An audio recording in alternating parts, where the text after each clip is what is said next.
Greetings, traveler of the digital realm. Welcome to this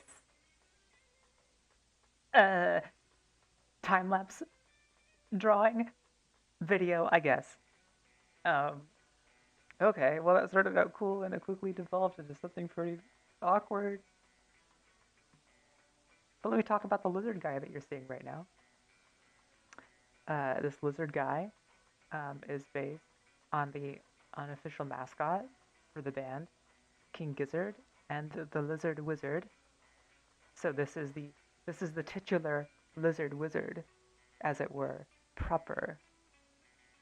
This is a very cool band that I love a lot. It's my favorite band in the world, and I think, and this is not a hot take, I think they are the best active band on the planet right now because they do so much stuff. They have music for everybody. If you're a fan of metal, if you're a fan of psychedelic rock, if you're a fan of folk rock, if you're a fan of blues or electronica or I don't know, big band orchestra, because there's a new album coming out this year that is that, and I'm particularly excited for that one. Um, I think you should give them a listen. In fact, haha, I tricked you into listening to one of their albums. You're hearing the album Polygon to Wanna Land right now playing in the background. It's a very interesting album because they put it out in, I believe it was 2017, under a completely free use license. So you don't need to. The band basically gave you permission to do whatever you want to with it. So people have made um, records, people have made tapes. I've even seen some like Game Boy cartridges going around, which is crazy to me. Um, Needless to say, I want it very badly, but I don't own a Game Boy right now, so it doesn't make a whole lot of sense, except for me to just continue to amass my King Gizzard themed treasure hoard, which does grow by the day, but it's pretty modest right now. Um, yeah, well, hey, I think if you're still watching by this point, you should probably grab a pencil or a pen or your tool of choice, your creative weapon or whatever. Let's spend some time together, and I'm gonna chat about this project, and we'll do a little co-working session. So as I said, this is a Procreate animation um, for the song "Crumbling Castle," which is on this album. Um, Crumbling Castle is just, it's the first time I heard it, to be honest. I was so overtaken with the imagery and the lyrics and the soundscapes that it builds that I had like a pretty intense um, internal visual experience, like kind of like seeing scenes floating in and out of my mind's eye. And I'm completely sober, by the way. I was literally walking to the grocery store to buy bread when this happened. But it was something that I was just like, wow, this is incredible. And at some point, I'm going to do something about it. And this animation is me doing something about it. Um, as of today, this project file has 40 tracked working hours. So, like, basically one full-time week of work, like without breaks. But that also doesn't take into consideration like the labor of design and like figuring out what's gonna like happen next. All of the mental work that doesn't get documented. And it has about 88,000 strokes. Um, it's gonna be it's gonna be so much more than that when it's done. I I wouldn't be surprised. Uh, I wouldn't be surprised if it hit 500,000. Um, this is a pretty extensive project, and I'm not planning to be done with it anytime soon. Um, I'm. It's kind of like a background thing. Like as far as as far as creative projects, I think it's actually a pretty healthy thing to just have like something that you are not expecting to finish, something that is always there for you to work on if nothing else sparks joy, to borrow a phrase from Mary Kondo-san. Uh, yeah, so that's what this is for me. Basically, being that this is on my iPad, I have like I have the convenience of being able to just whip this out basically at any moment when I'm out in public, like if I'm at a coffee shop or even if I'm sitting in the car, I will legit just like park the car and just work on this if I need to wait for something. Um, it's a lot better use of time than scrolling, like doom scrolling on your phone.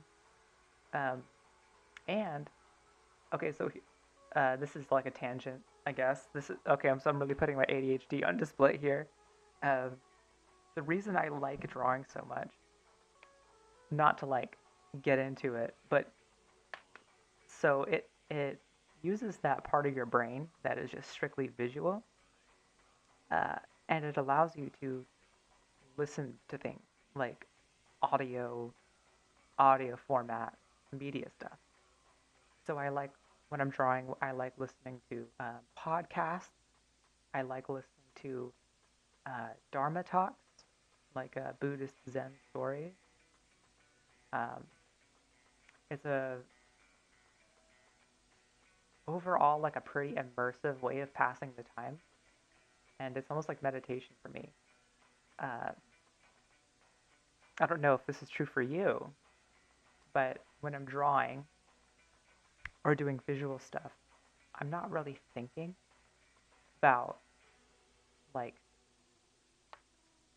oh, does this look right or does this look good or whatever. It's because I've been doing it for so long, it's kind of become automatic. Um, and it's like I'm not gonna if it just doesn't look correct, I'm going to erase it, and I'm gonna keep drawing it until it looks correct. Uh, some people call that perfectionism. I call that being a good being a good artist, being good at what you do, and not you know not being like, oh, this drawing is too much work. This thing I'm doing for fun. Yeah, I'm okay that it looks like a way that I don't want it to look like.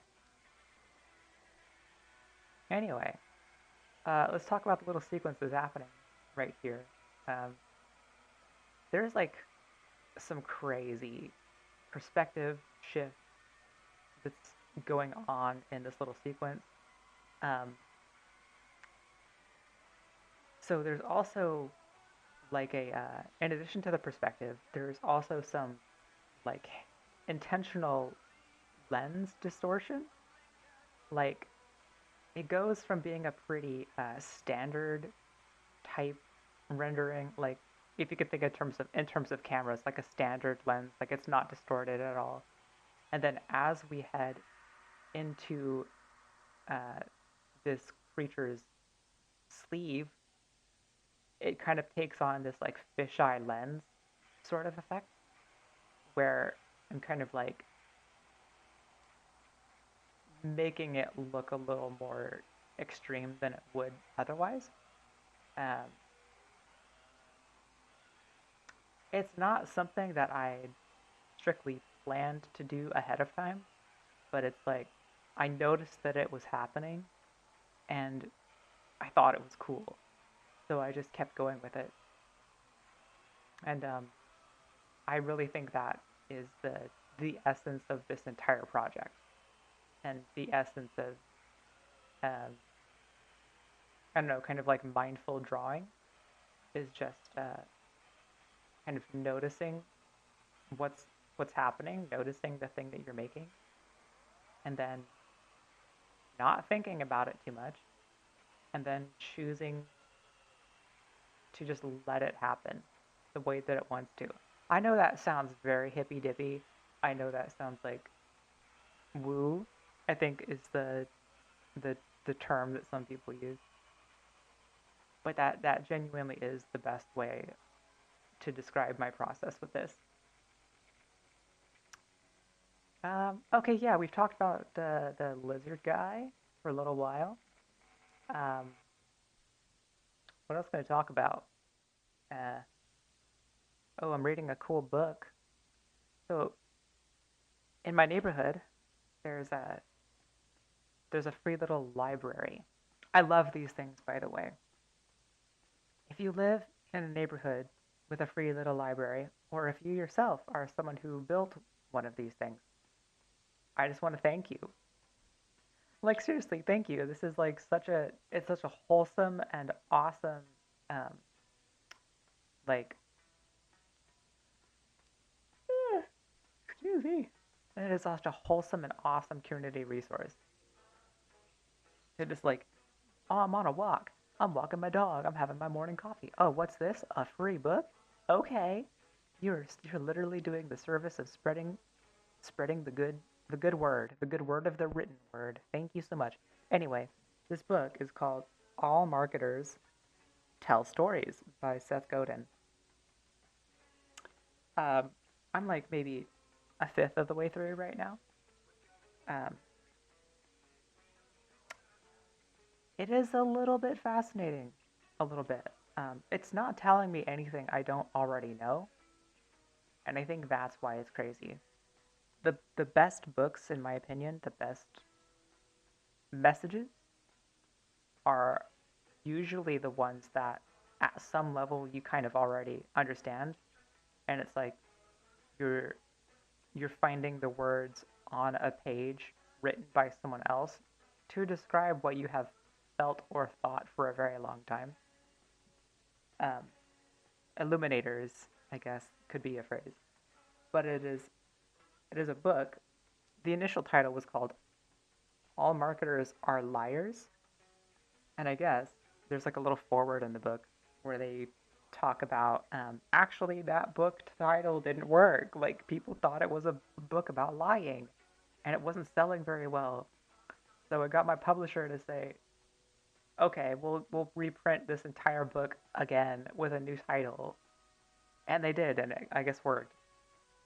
But it also in that like that little title blip is like the whole message of the book itself. Um, like ideas, like how ideas spread and how we tell stories and stuff. It's all about authenticity, but authenticity might not be the same thing as like fact-based information, and it's more about like the truth that you choose to believe, uh, and like the life that you live. And I think there's a lot of wisdom in that. Like I could take I don't know something from my personal life, for example. I believe that I don't know blue is the best color. That's a stupid example, but just take that. Blue is the best color, and it is a fact of my existence. Why do I think that? I don't actually think that. Like I can't point at a blue thing and say that like objectively, factually, blue is better than red. That because it's also it's incredibly subjective, and it's like different colors are good for different things. But it's the truth that I live in the sense that like most of the like if I have a choice of buying an object in blue, I generally buy it in blue. Um, it's just a calming, cool looking color to me, and in the fact that I keep buying blue stuff, it is the best color. Like demonstrably, like how can you prove that blue isn't as good as red?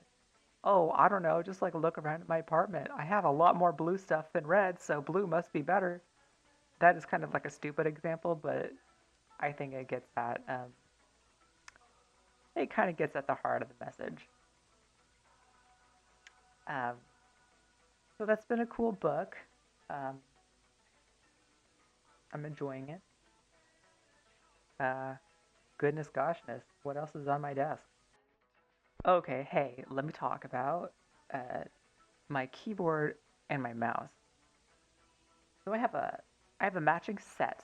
I have a matching set, a keyboard and a mouse by Logitech.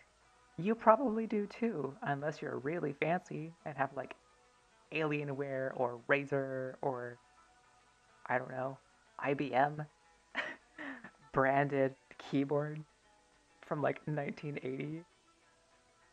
I do like this keyboard a lot. It has uh, circle-shaped keys, um, and the space bar is like a big rounded rectangle, and it's like a nice warm pink, kind of like muted pink.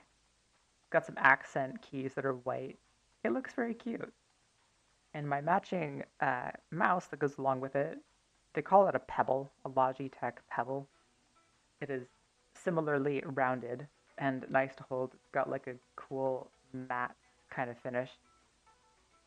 You wouldn't believe what color it is. Would you believe me if I told you it was blue?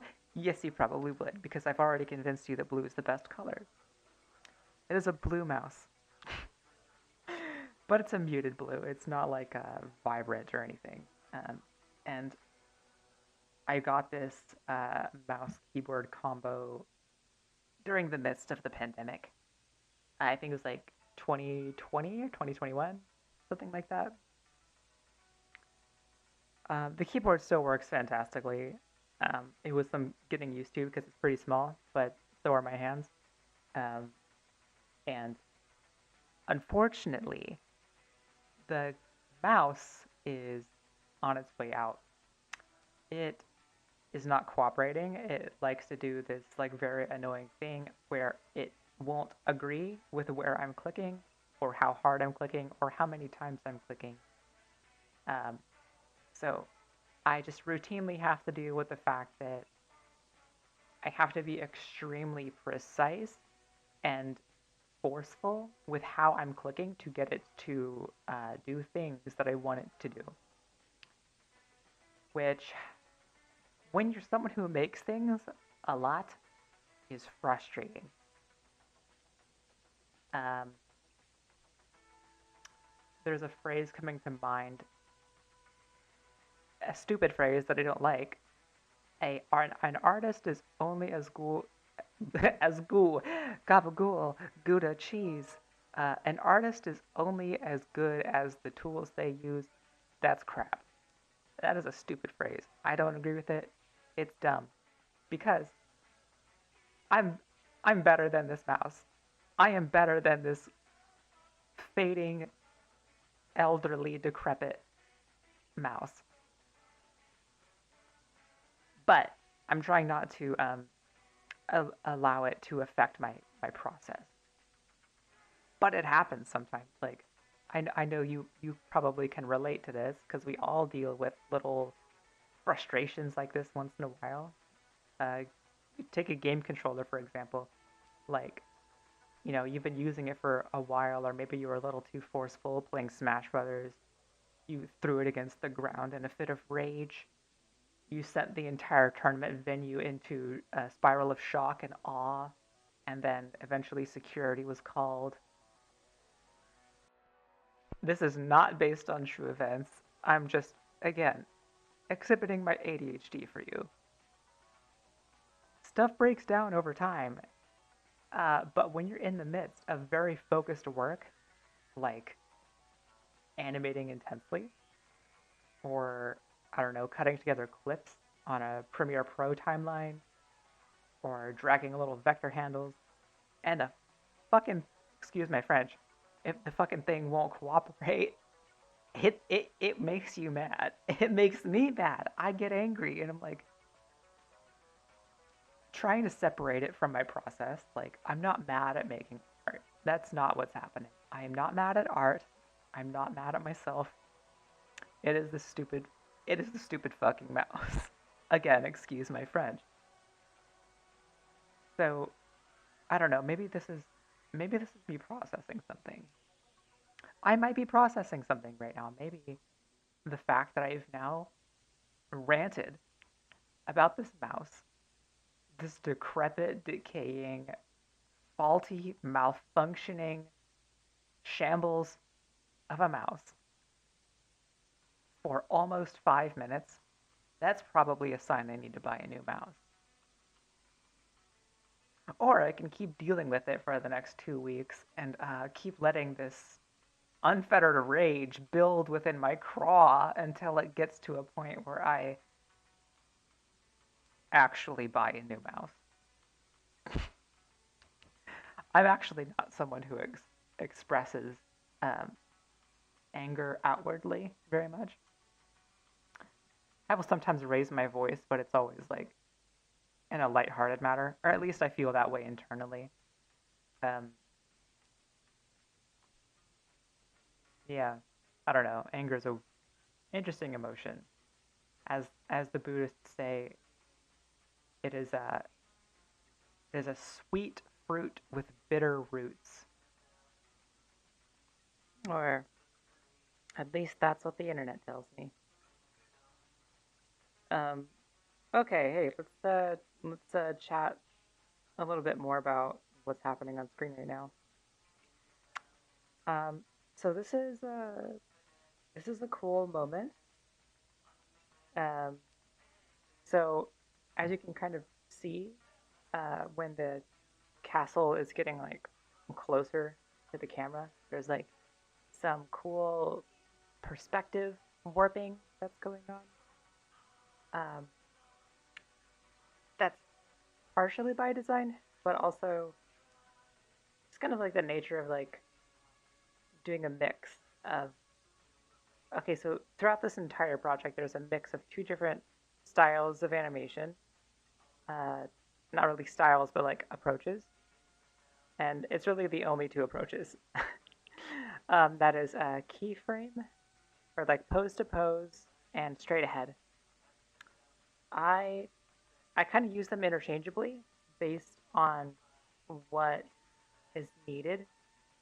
Uh, so with the lizard sequence that we saw before this, that was more of like straight ahead.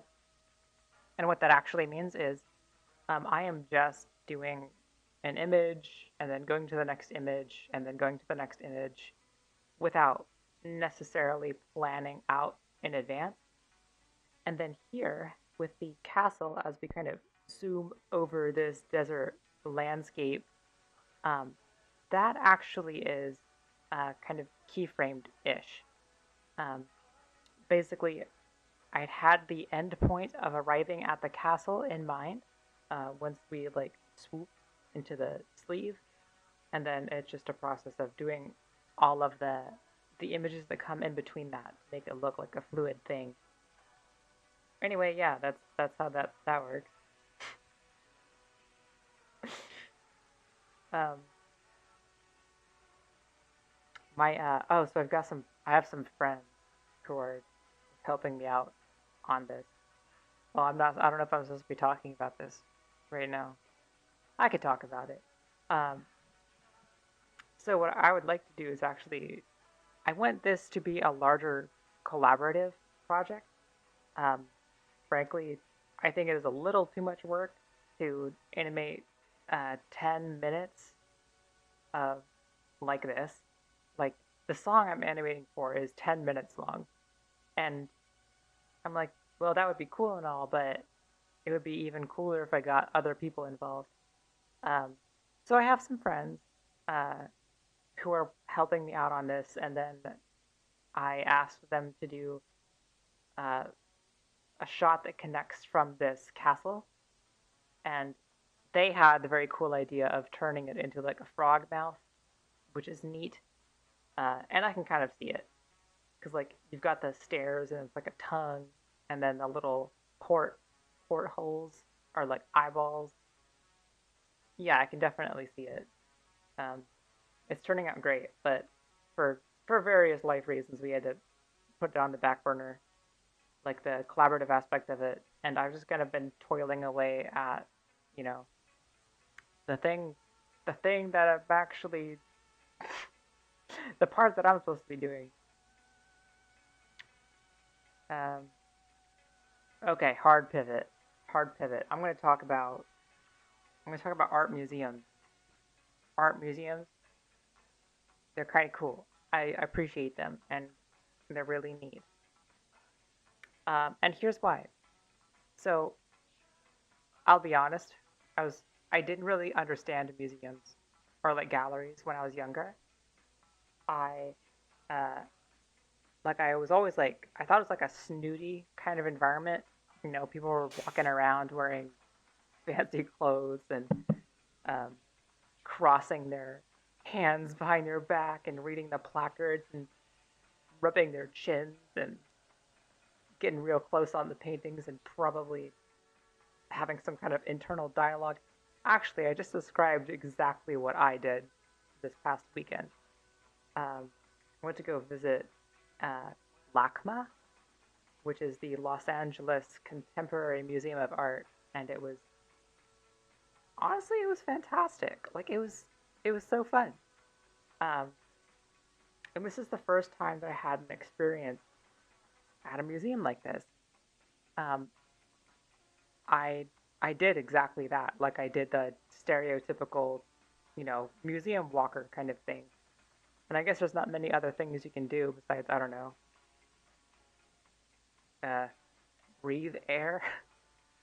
Because they've got like museum attendees who are like, you can't be doing handstands next to that sculpture, or or whatever, policing your behavior and making sure you don't destroy the valuables.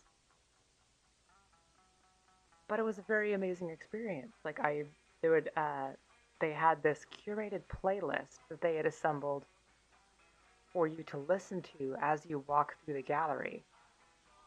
And I was kind of skeptical about it at first because I was like, well, who made you, Mr. Gallery curator person, the determinant human being for like saying, oh, this music goes with this art, even though this artist and this musician probably never even interacted in their lifetime. Um, I was wrong. It was almost a transcendent experience. Uh, when you combine music with visual mediums, it really becomes like an immersive thing.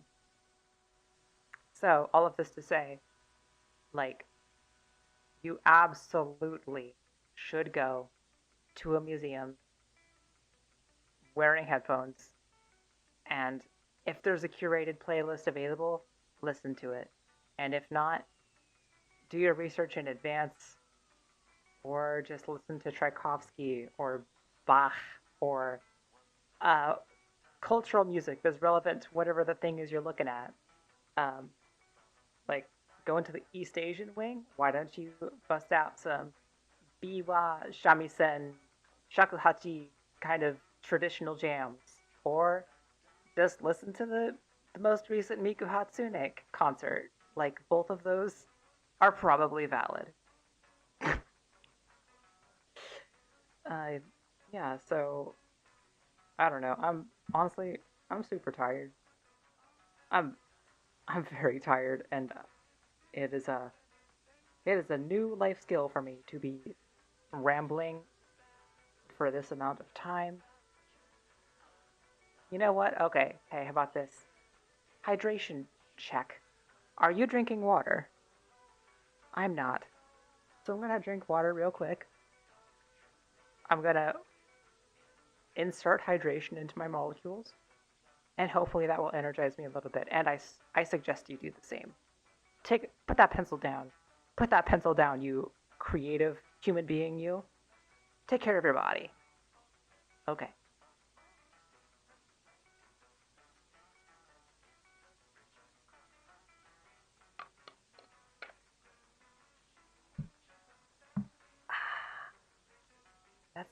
sound of delicious water.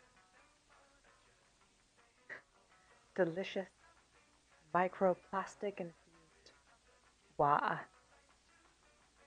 I love water. Water. Um, did you know that you can say water like water? You can also say it like water. There's water, which I got from Scotland, and there's agua, which is not from Scotland, and there's shui, which is from China, and there is nizu, which is from Japan, and there's Wasser, which is from Germany, and there's is that all of the water that I know? Is that all of the water that I know? I think I've exhausted my reserves of languages in which I can speak the word water. Um, I hope in the span of my lifetime I will be able to say water in a significant number of languages and many other things. Um, oh, actually, language acquisition, super cool thing. I like it. I think it's neat. I think that's probably going to be my catchphrase. I don't know how many times I've said that, but it's so true. Language acquisition is so neat. Um, and I think learning a language, learning a new language is one of the most expansive and like life-changing experiences you can do because it it literally makes your world larger. It it increases the number of people that you can talk to, like the amount of potential connections that you have goes up just because you know how to say some words in a different language. And you have access to more media that you can engage with. Um, I was a very proud otaku when I was a child, also affectionately called a weeaboo. I loved, loved anime. And there are some specific ones, but the one that's probably the most relevant in the current moment, as my brain is considering anime, and had a, I had just talked about this maybe last week. I'm currently rewatching Inuyasha, which is an animated adaptation of a graphic novel series, as most anime are, to be honest. Um, but if you don't know much about it, um, I will leave that to you and Google to figure out. But it, in briefest terms, is it's an isekai. It was like I don't want to say it was like one of the first ones because isekai people like to say that like Sword Art Online was the first isekai. No, it wasn't. Wizard of Oz wasn't even the first isekai. And that was made in like what 19 old. It's an old film. It's like 100 years old or something. Um, but it has this spiritual kind of overtone, and the whole series takes place in a version of feudal era Japan where demons and spirituality and all of these things take on more of like a like a physical, actual presence. Like there are physical demons terrorizing this village. There are actual spiritual powers, like monks and priestesses have genuine, like magical powers. Um, and that was actually one of my very first exposures to anime. I think that is a very good one to get the, you know, it is a good one as far as like introducing you to Japanese culture because also, I mean, it's not modern anymore, but back in my day, I'm officially old. Uh, you know, that contemporary kind of era that the main character came from was like, 1990s era modern-ish Japan. So you get to see like the modern stylings of the culture and the way that it tries to preserve its heritage and its roots. But when the main character, you know, goes back into time, into this like alternate demonic version of Japan's past, you do get to see a lot of like historical things. Not like rooted in actual history, like there's not historical events or anything, but you do get to see um, some like folklore and designs that certainly are period accurate.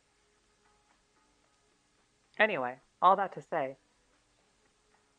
Inuyasha was kind of my introduction to anime proper.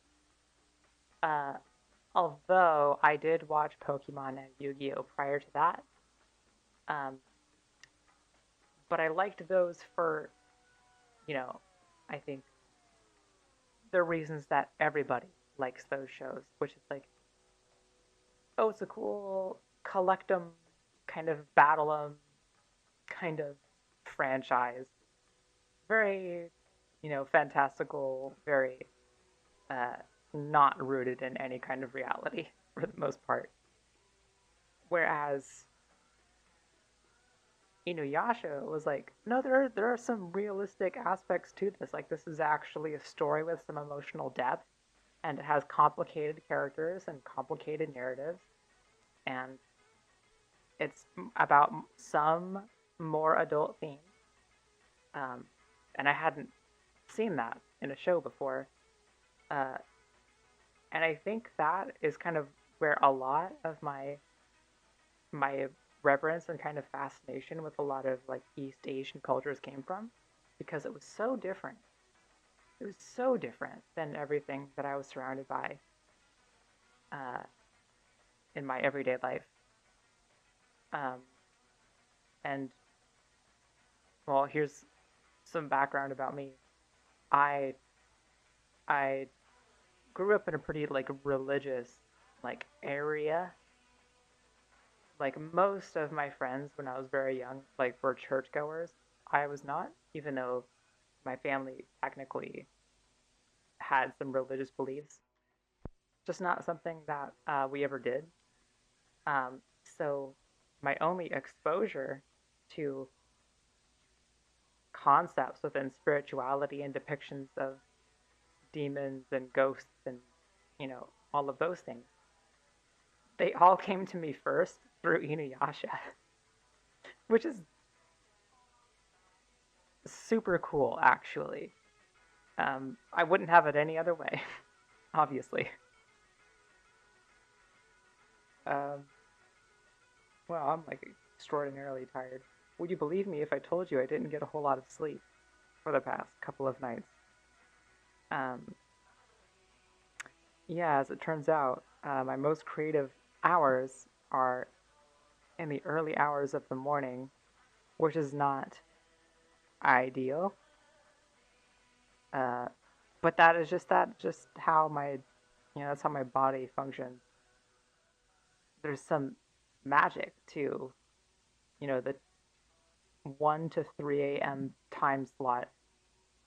Beside the fact that that's when Inuyasha would play when I was a child, everything is, dead. Like no one's doing anything. Most people are asleep, and usually everything is so quiet and dark that the only thing I can really focus on is just doing my thing.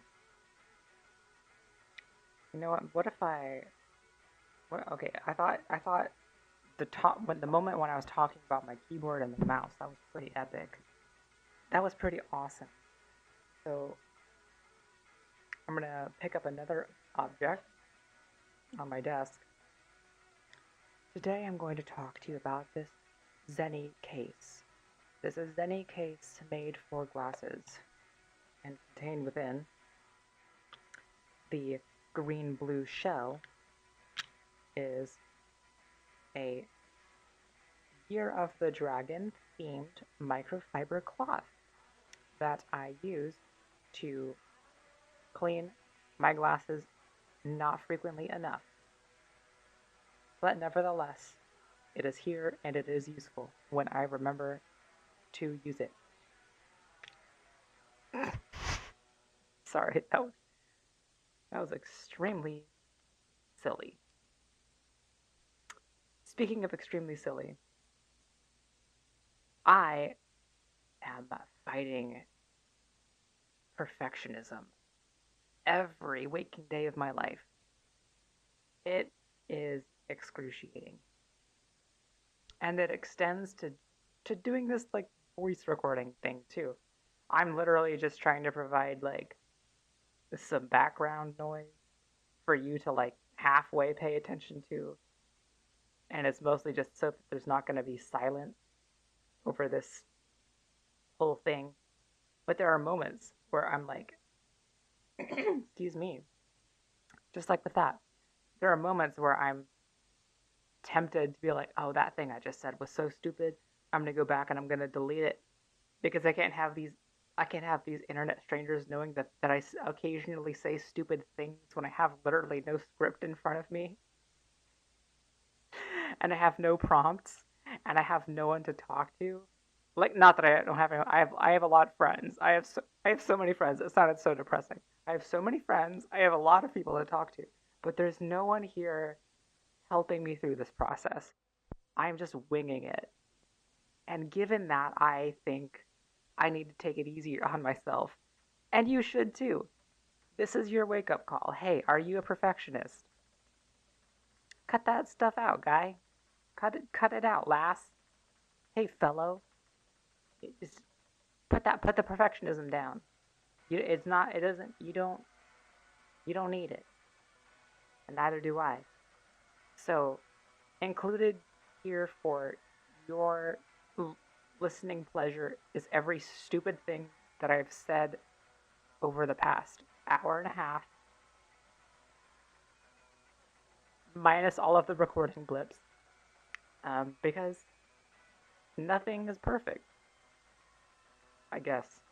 I don't know.